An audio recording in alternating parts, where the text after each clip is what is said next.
আসসালামু আলাইকুম, আশা করি আপনারা বেঁকে ভালো আছেন। আজকে আঙ্গ বাড়ির পাশে একটা বিয়ে আছিল। এই বিয়ে আঙ্গরে বেকেরে দাওয়াত দিছিল।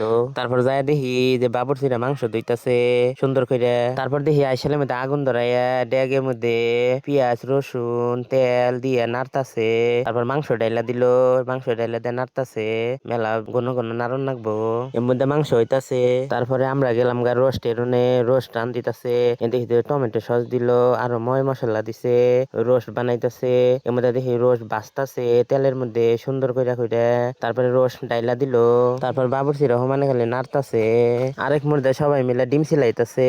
তারপর দেখি যে উঠান বোঝায় মানুষ সবাই বয়ে হয়েছে, সবাই খেলে করতেছে আঙ্গুর খাবার দিয়ে আঙ্গুর খিদা নাকছে। এগর যন্ত্রণায় আর পারলাম না, পরে বেকেরে খাবার দিল। সবাই বয়ে সুন্দর করে খাইলো। এনে ভাই বেড়াদারটা খাজিনদারি করতেছিল, সবাই মিলে সুন্দর করে খাবার দিছিল। বেকের খাওয়া দাওয়া শেষে দেখি জামাই বাবাজি বয়ে রইছে সুন্দর করে। জামাই বাবাজির কয়েকটা ছবি তুললাম, সবাই দেখে কইলো মাশাল্লাহ জামাই বাবাজি অনেক সুন্দর হয়েছে, অনেক সুন্দর দেখা যায়। যাই হোক, তাদের জন্য দোয়া করবেন, তাদের দাম্পত্য জীবন যেন সুখের হয়।